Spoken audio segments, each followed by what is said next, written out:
very good morning to all present here. My name is Yukta Agarwal and I am here to present the case before you all, Aruna Roy versus Union of India, 2002 Supreme Court. In this case, first of all, we'll see what were the facts, then we'll see based on what provisions the court laid down its judgment, and then finally we'll go to the judgment. So the facts were that the National Education Policy 2002 was questioned in this case on two grounds. First, it was said that it was passed without taking the consent of the Central Advisory Board of Education, which was deemed to be a very important educational board. And secondly, the second issue which was raised was that it provided for value-based education in school which was based on the religion to the children, which was to be made compulsory. So it was said that it was violative of Article 28. Now if we see 28, it was provided that no religious instructions shall be provided.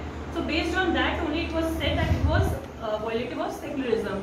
These two issues were framed by the court, and the demand was from the petitioner side was a writ under Article 32.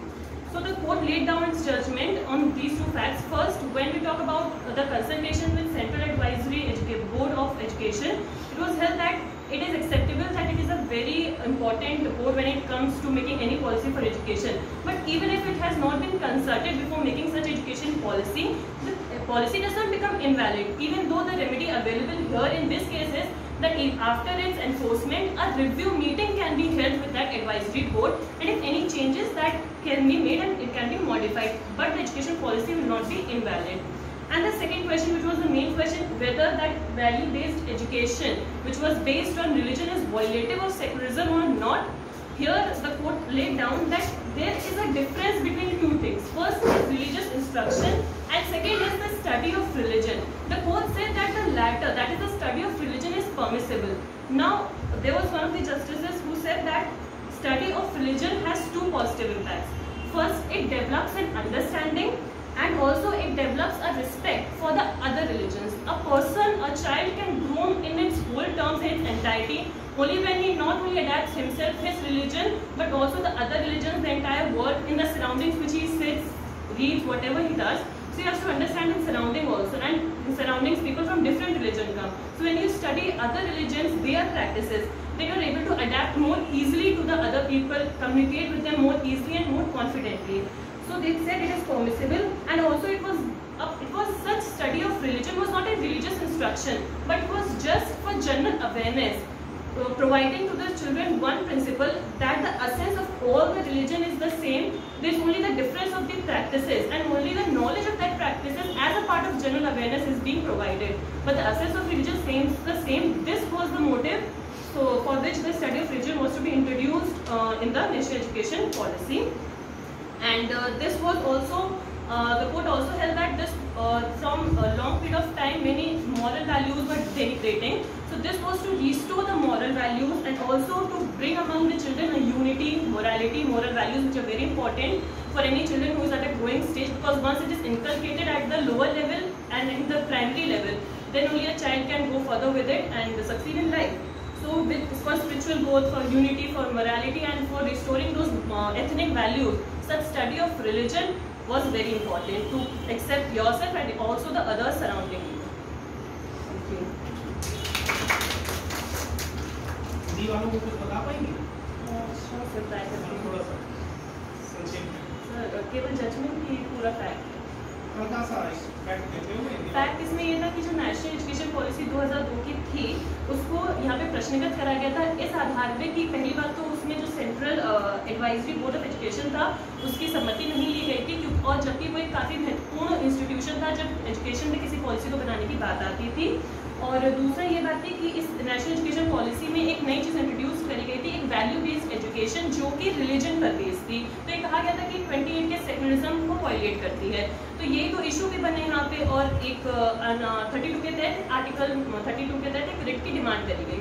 तो court ने सबसे पहला issue decide करते हुए कहा कि हम ये मानते हैं कि ये जो कैब इंस्टीट्यूशन है, इसकी कंसल्टेशन बहुत ज़रूरी है, लेकिन अगर इसकी कंसल्टेशन नहीं ली गई तो इसकी वजह से आपकी जो पॉलिसी है वो इनवैलिड नहीं हो जाती, वो वैलिड तो रहेगी, लेकिन अब आपके पास क्या ऑप्शन है कि एक रिव्यू मीटिंग आप इसके साथ हेल्ड करिए। अगर कोई मॉडिफिकेशन है, कोई चेंज है, कोई अमेंडमेंट है, तो आप उसे कर सकते हैं। उसके बाद जो दूसरा मेन इशू था कि ये जो पूरी पॉलिसी में वैल्यू बेस्ड एजुकेशन की बात करी गई on the basis of religion, क्या वो आर्टिकल 28 के तहत वायलेटेड है कि नहीं। तो कोर्ट ने ये कहा कि दो चीज़ें होती हैं, एक आपका होता है रिलीजियस इंस्ट्रक्शन और एक आपका होता है स्टडी ऑफ रिलीजन। तो इन दोनों ही चीज़ों में हमारा अंतर होता है, रिलीजियस इंस्ट्रक्शन और इन दोनों में अंतर होता है। जो स्टडी ऑफ रिलीजन है वो हमारा अलाउड है आर्टिकल 28 के द्वारा, रिलीजियस इंस्ट्रक्शन प्रोहिबिटेड है, लेकिन स्टडी ऑफ रिलीजन अलाउड है, क्योंकि ये जनरल अवेयरनेस की वजह से के लिए दिया जाता है कि बच्चे को अवेयरनेस हो कि सभी धर्म जो है वो एक ही बात कहते हैं, बस अलग अलग तरीके से उसको मानने का प्रयास करते हैं। और फर्दर इसमें ये कहा गया था कि इस स्टडी ऑफ रिलीजन से दो पॉजिटिव इम्पैक्ट पड़ेंगे। पहला, बच्चा एक अंडरस्टैंडिंग डेवलप करेगा और दूसरा बच्चा एक रिस्पेक्ट डेवलप करेगा, ना केवल अपने रिलीजन के लिए बल्कि दूसरों के रिलीजन्स के लिए भी। अब जब बच्चा स्कूल जाता है तो कई लोगों के बीच बैठता है, हर व्यक्ति उसी के रिलीजन को जरूरी नहीं, तो जब वो दूसरों के रिलीजन को और अच्छे से समझेगा, उसकी रिस्पेक्ट करेगा, तो उसकी जो कम्युनिकेशन है वो अच्छे से फॉस्टर होगी, वो एक ऑलराउंड डेवलपमेंट जिसकी हम बात करते हैं वो हो पाएगी। उसकी जो एथनिक वैल्यूज हैं जो in the present era obviously develop हो रही हैं वो रिस्टोर हो पाएंगी, मोरालिटी उसमें दोबारा से इन्फ्यूज की जा सकती है। और अगर आप प्राइमरी लेवल पे ये चीज़ें इन्फ्यूज कर देते हो तो आगे जाके एक बच्चा अपने आप को स्टेबलाइज करने की कंडीशन में रहता है, हर समय आपको उसको गाइड नहीं करना पड़ता, उसको उसकी मॉरल वैल्यूज हैं वो अपनी डिसीजन मेकिंग कैपेसिटी उसकी अच्छी होती जाती है इन सब चीज़ों की वजह से। एक यूनिटी को वो समझता है कि जब हम united we stand divided we fall हम लोग जानते हैं, तो एक यूनिटी की महत्व को वो समझता है। तो ये सब चीज़ों को देखते हुए स्टडी ऑफ रिलीजन अलाउड है और ये नेशनल एजुकेशन पॉलिसी सेक्युलरिज्म के अगेंस्ट नहीं है।